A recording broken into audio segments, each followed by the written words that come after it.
여기에 허정무 전 이사장은 25일 서울 방이동 올림픽파크델에서 제55대 대한축구협회 회장 선거 출마 기자회견에 나섰습니다.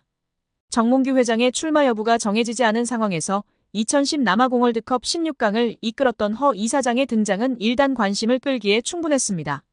새 생명이 태어나기 위해서는 알 속의 병아리와 바깥의 어미닭이 함께 몸부림치며 노력해야 한다는 의미의 줄탁동시라는 사자성어를 앞세워 축구인의 단합을 촉구한 허 전 이사장은 공정 시스템에 의한 투명하고 공정한 협회 운영, 지역 협회의 창의성과 자율성 보장, 체계적인 지도자 육성 및 선임 시스템 마련, 축구 꿈나무 육성과 여자 축구 경쟁력 향상 등을 앞세워 체계적인 축구협회를 만들겠다고 간조했습니다. 출마를 결심하게 된 이유에 대해서는 사실 부정적이었다. 10여일 전 출마를 결심했다. 축구인의 목소리가 전혀 들리지 않느냐, 자신이 없느냐는 지적도 받았다. 누군가는 축구인을 대변해서 반드시 나서야 하는 게 아닌가 싶었다라며 사명의식으로 나선 것이라고 답했습니다. 정 회장의 독단적인 의사결정이 여러 문제를 낳았다며 투명하고 상식에 맞는 혼자만의 결정이 아닌 윗사람의 눈치만 보지 않고 스스로 결정하고 책임지는 풍토가 됐으면 한다라며 소통 구조를 개선하겠다는 의지도 밝혔습니다. 천안종합축구센터에 대한 생각도 밝혔는데요. 그는 상당히 민감한 질문이다. 이런 문제는 작은 프로젝트가 아니다. 반드시 필요한 곳이다. 자랑스럽지만 조성 과정에서 너무 성급하지 않았나 싶다. 이미 진행된 사항이다. 제가 직접 관여하지 않았다. 거기에 대한 정확한 분석, 계약 체결 여부 등을 파악해서 대책 세워야 한다라며 이전에 활용했던 파주 축구대표팀 트레이닝 센터를 되살려 이원화 사용의 필요성을 간조했습니다. 당선되면 남아공 월드컵 16강을 함께 이뤄냈던 박지성, 이영표 등의 행정 참여를 반드시 권하겠다는 허 전 이사장인데요. 그는 축구협회 행정을 반드시 해야 한다. 그런 분들은 보면 잠깐 한국에 들어왔다가 나가는 경우가 있다. 이전에는 제대로 하지 못했던 분위기가 있다. 해외에서 경험한 인재들이 대한민국 축구를 발전시켜 나가야 한다. 박지성, 이영표, 이동국 등 그들은 바쁘다. 들러리가 아니라 실제로 책임감 갖고 하는 풍토를 마련해야 한다라며 적극 중용을 예고했습니다. 이어 그는 결과에 연연하지 않겠다. 캠프도 꾸리지 못했다. 오늘 기자회견 마치면 구체적으로 선거 전략이 어떻게 될 것인가 생각하겠다. 다만 축구인에 대한 자긍심이 있다. 한국 축구 위해 마지막 헌신하고 내가 힘을 쏟아야 한다는 생각이다.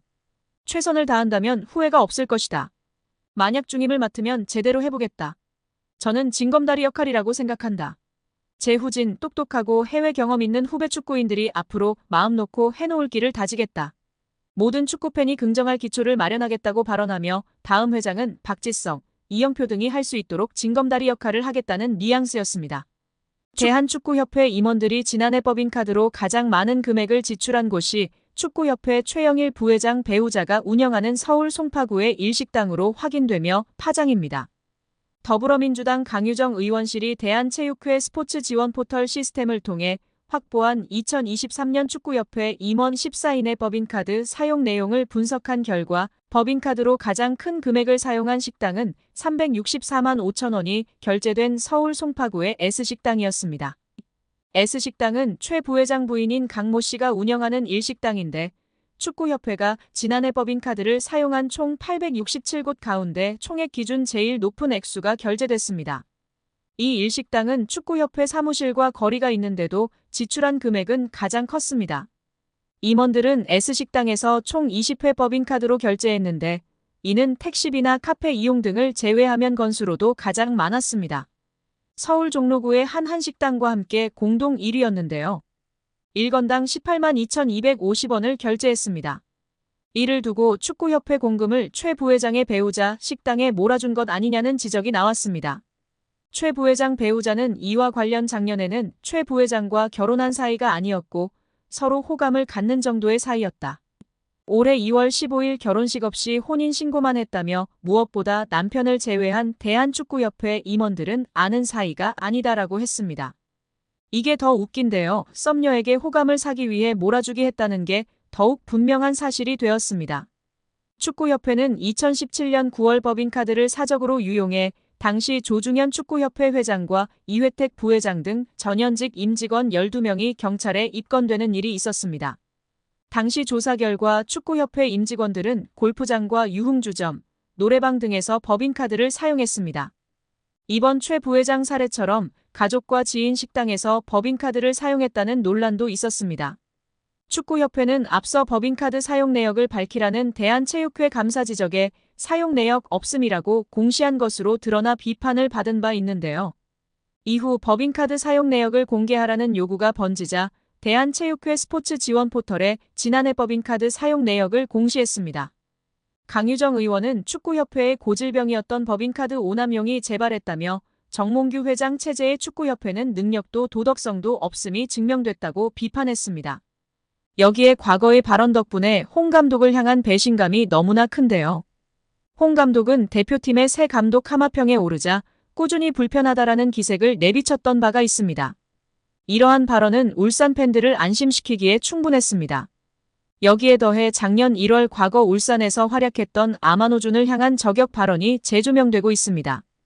일본 국적의 미드필더인 아마노는 2022년도 시즌 울산에서 임대선수 신분으로 활약했습니다. 이어서 그 다음 시즌 울산 잔류 여부를 두고 주목받는 사이 그는 홀연히 울산의 우승 경쟁팀인 전북현대로 임대를 떠났습니다. 이에 홍 감독은 분노했습니다. 홍 감독은 아마노가 울산 잔류를 약속했지만 어겼다라며 강도 높은 비판을 했습니다. 곧바로 아마노 측은 홍 감독의 발언에 반발했지만 울산은 이례적으로 아마노 이적 협상과 관련된 보도자료를 배포하기도 했습니다. 이처럼 당시 두 사람 사이에 벌어진 진실 공방은 많은 주목을 받았습니다. 당연히 울산 팬들은 홍 감독의 발언을 적극 지지했습니다. 그런데 아마노의 배신감을 느꼈던 홍 감독이 울산의 배신감을 안긴 아이러니한 상황이 된 것입니다. 이에 울산 팬들은 홍 감독을 아마노의 이름에 빗대어 아마노 홍이라는 조롱 섞인 별명으로 부르기 시작했습니다. 이러한 상황에서 홍 감독은 아직까지 어떠한 입장도 내놓지 않고 있는데요. 덕분에 울산 팬들의 속은 더욱 타들어가고 있으며 그들에게 남아있는 것은 피눈물 섞인 배신감뿐이었습니다. 한때 K리그 2년 연속 우승을 안겨주며 팬들에게 기쁨을 안긴 수장은 이제 사라졌습니다. 한국 축구에서 학명으로 가장 두드러진 인물이 바로 지금 이 시끄러운 와중에 축구 대표팀 감독을 맡은 홍명보 감독입니다. 박종환 감독이 대표팀을 이끌던 1995년 한국팀은 코리아컵 준결승전에서 예선에서 쉽게 승리했던 잠비아에 패했습니다. 그런데 이 경기 전날 박 감독의 억압적이고 비인격적 훈련에 불만을 품고 있던 홍명보, 황선홍 등 주전 선수들이 경기 전날 술집에서 대취할 정도로 술을 마신 사실이 언론에 보도가 돼 난리가 났습니다. 그래서 홍명보 선수 등은 징계 위기에 처했는데 이들은 그 제보자로 박 감독을 꼽았고 언젠가 안갚음하리라 맹세했다고 합니다. 다음해 아시안컵 8강대 이란전에서 한국은 6대2로 참패하였습니다. 유례를 찾기 힘든 처참한 패배입니다. 특히 전반에 2대1로 앞서고 있었는데 휴식 시간 라커룸에서 무슨 일이 있었는지 후반에만 연속으로 5골을 먹은 것입니다. 당사자들은 부인하지만 이 사건은 축구계뿐 아니라 축구팬들도 의혹을 거두지 않고 있습니다. 박 감독은 결국 감독에서 물러났고 당시를 회상하며 자살까지도 생각했을 만큼 개인적으로도 충격이 컸다고 했습니다. 한국이 참패를 당하자 국내 언론들은 11회를 이끌고 있는 홍명보가 태업을 이끌었다. 박종환 감독을 끌어내리기 위해 선수들이 태업을 했다라는 등의 뒷말들이 나돌기는 했지만 끝내 참패 원인의 진실은 밝혀지지 않았습니다. 당시 한 언론은 홍명보 선수가 과학적이고 체계적으로 지도하는 감독을 원한다며 스파르타식 훈련을 고집하는 박종환 감독에게 노골적인 반기를 들었지만 누구보다도 체계적으로 지도했던 아나톨리 비쇼베츠 전 감독에게도 노골적인 불만을 터뜨렸다고 전했습니다. 조중현 당시 KBS 해설위원조차 홍명보가 선수로서의 본분을 망각한 것 같다. 옛날에는 감독의 그림자도 밟지 않았는데 어쩌다 이 지경이 됐는지 모르겠다고 개탄했다고 합니다. 하석주 전 전남 감독은 최근 언론 매체 오센과의 인터뷰에서 11회는 그냥 봉사단체다. 내가 회장을 맡고 있다. 라고 밝힐 뿐 특별한 이야기는 하지 않았었습니다.